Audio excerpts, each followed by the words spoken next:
Hi friends, நான் தான் உங்கள் சுமதிங்க. இன்றைக்கி என்ன வீடியோன்னு பார்த்தீங்கன்னா, வீட்டுக்குள்ளே இருந்து போர் அடிக்குதுன்னு சொல்லிட்டு சரி பேக்கரியில் போய் நல்லா ஒரு ஸ்ட்ராங்காக ஒரு காஃபி குடிச்சிட்டு வரலாம் அப்படின்னு சொல்லிட்டு கிளம்பியாச்சுங்க. நானும் என்னோடய 2 பாப்பாவும் கிளம்பியாச்சு. நடந்து போயிட்டுருக்கோம். பாப்பாவும் நானும் பேசிக்கிட்டே போவோம். வெட்டி நாய்மை பாப்பா பஸ் வருது, ஓரமாக வந்து தொலைமா அப்படின்னு சொல்லிட்டு வெளியே இழுக்கிறேன். என்ன நான் வந்து ஆய் சொல்கிறேன் அவங்களுக்கெல்லாம் பாருங்கள், ஒரு ஆயை போட்டு விட்ருங்க அவளுக்கு. போய்கிட்டே இருக்கிறோம். கொஞ்சம் நடக்கணும். இது வழக்கம் போல் போகிற கோயில் தாங்க. இந்த கோயிலை தாண்டி போகவே முடியாது. ஏன்னு கேட்டிங்கன்னா, நான் வந்து திண்ணீர் வச்சு தான் ஆகணும். கோயில் கதவெல்லாம் அடைச்சிருக்கு. நான் அப்படி இருந்தாலும் பார்த்தீங்கன்னா திண்ணீரையாச்சும் வச்சு விட்ருவோம், இல்லைன்னா அழுவா. சரின்னு சொல்லிட்டு திண்ணீர் மட்டும் வச்சா பத்தாது, சந்தனம் குங்குமம் எல்லாத்தையும் 3 பேர் வச்சு போகிறது காப்பி குடிக்கிறதுக்கு பட்டையோடு அடிச்சுட்டு போயிட்டுருக்குறேங்க. வேறு வழி. கோயில் திறந்ததான் கூட சாமி கும்பிட்டாதான் அடிக்கலாம். இந்த பிள்ளைய கேட்குதுங்களா, சரி அப்படின்னு சொல்லிட்டு திண்ணீரெல்லாம் வச்சுட்டு அங்கேருந்து கிளம்பியாச்சுங்க. நான் பேசிகிட்டே வரோம். நான் வந்து எங்கிட்ட இருக்கிறது கூட அவங்க அக்காவை மட்டும்தான் தூக்க சொல்லுவாள் வெளியெல்லாம் போனால். அதனால் எனக்கு கொஞ்சம் ஃப்ரீ. நான் பேசிகிட்டே போயிட்டுருக்குறோம். என் பெரிய பாப்பா பார்த்தீங்கன்னா எனக்கு ஒரு ஃப்ரெண்டு மாதிரிங்க. எல்லாம் நல்லா பேசுவோம், ஜாலியாக பேசிகிட்டு வருவோம்.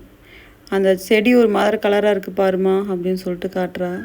இந்த மரத்தை பற்றி பேசுகிறோம். இதில் காய் பார்த்திங்கன்னா என்ன காயின்னு தெரில, பெருசு பெருசாக இருக்குது. சாக்லேட் காய்டி அப்படின்னு சொன்னது நம்பிட்டா. அம்மா இது சாக்லேட் மரமாம்மா, ஏறி பறிக்கலாமாம்மா அப்படின்னு சொல்கிறா.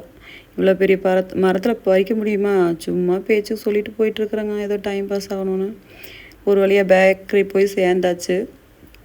இது எங்களோட ஃபேவரட் பேக்கரிங்க. இங்கே என்னன்னு பார்த்தீங்கன்னா முட்டை பப்ஸு, காஃபி சூப்பராக இருக்குங்க. அந்த சைடு ஐஸ்கிரீம் இருக்குது. பாப்பாவுக்கு சளி பிடிச்சிருக்கனால அதை தொட்டு தொட்டு காட்டுறா. சரி வேறு வழி இல்லை, அதனால் அவளை டைவெர்ட் பண்ணி விட்டாச்சு. அதிலேருந்து முட்டை பப்ஸு, பிஸ்கெட்டு, காஃபி எல்லாமே வாங்கியாச்சுங்க. வாங்கிட்டு கடையை போட்டு உட்காந்தாச்சுங்க 3 பேரும். அந்த முட்டை பப்ஸில் மொருவலாக இருக்குது பார்த்தீங்களா, அதுதான் கேட்பா. நான் வந்து உள்ளே இருக்கிற முட்டை கூட சாப்பிட மாட்டா. முட்டை பப்ஸில் நல்லா மொறுன்னு இருக்குதுன்னு சொல்லிட்டு வாய் பாருங்கள், பேனை திறக்கிறாளா. சாப்பிட்டாச்சு. முட்டை பப்ஸை சாப்பிட்டு கொண்டு இருக்கிறோம் அப்படின்னு நான் வந்து கீர்த்தி சொல்கிறா. நானும் ஒரு வழியாக சாப்பிட்டேன். சாப்பிட்டுட்டு பிஸ்கெட்டு வேறங்க. இதில் முட்டை பப்ஸு, பிஸ்கெட்டு சூப்பராக இருந்துச்சு. அங்கே சூடாக இருந்தது. இது என்ன உப்பு பிஸ்கெட்டுன்னு நினைக்கிறேன். அது நான் வந்து குட்டி சாப்பிடுது. 3 பேர் நல்லா என்ஜாய் பண்ணுங்க.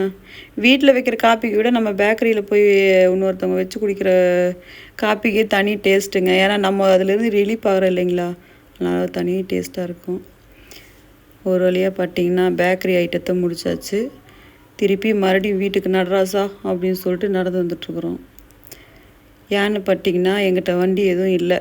இப்போதைக்கு நடக்கிறது தான். நடந்தால் கொஞ்சம் உடம்பாவது குறையட்டும் அப்படிங்கிற மாதிரி எங்கேனாலும் நடக்க ஆரம்பிச்சிட்டேங்க இப்போல்லாம்.